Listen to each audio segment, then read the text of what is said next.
Empat pelaku penyalahguna narkotika digerebek Reserse Narkoba Polresta Mataram.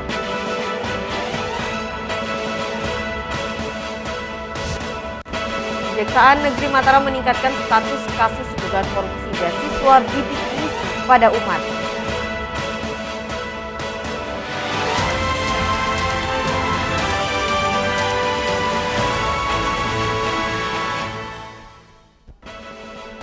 Apa kabar pemirsa? Kembali kami menjumpai Anda di iNews NTB. Beragam informasi penting akan kami sajikan untuk Anda.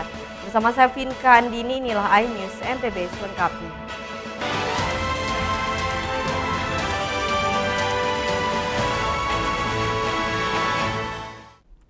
Kita awali dari berita pertama pemirsa. 4 pelaku penyalahgunaan narkotika digerebek Reserse Narkoba Polresta Mataram saat asik pesta sabu di kos-kosan di wilayah Cakranegara.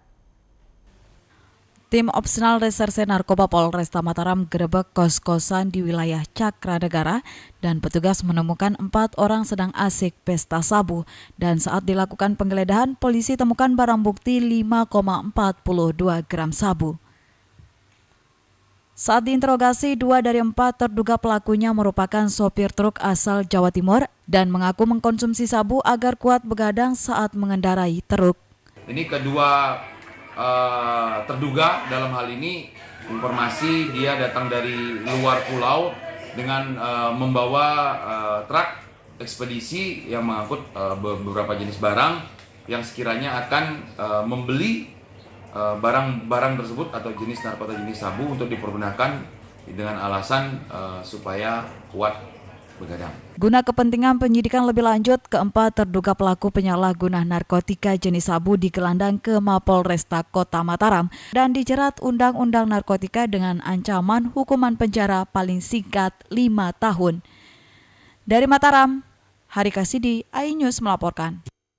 Kita beralih ke informasi lainnya. Kejaksaan Negeri Mataram meningkatkan status kasus dugaan korupsi beasiswa bidik misi pada umat dan bantuan bibit sapi di Kabupaten Lombok Barat dari penyelidikan menjadi penyidikan. Peningkatan status penanganan kasus pengadaan sapi berdasarkan surat perintah penyidikan Kajari Mataram, sedangkan kasus penyaluran beasiswa di umat berdasarkan sprindik. Dari hasil gelar perkara dan pemeriksaan sejumlah saksi, status kedua kasus dugaan korupsi tersebut baru naik ke penyidikan umum sehingga perlu pendalaman alat bukti untuk mengungkap jumlah kerugian negara dan peran tersangka. Pagi hari saya menyampaikan terkait dengan progres perkembangannya. Saat ini masih dalam tahap penyidikan.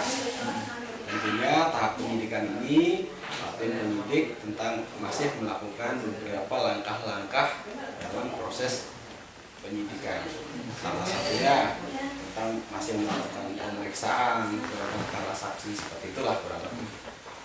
Selain penyidikan 2 dugaan kasus korupsi tersebut, pihaknya juga melakukan penyidikan terhadap dugaan kasus BLUD Rumah Sakit Umum Tanjung, Kabupaten Lombok Utara.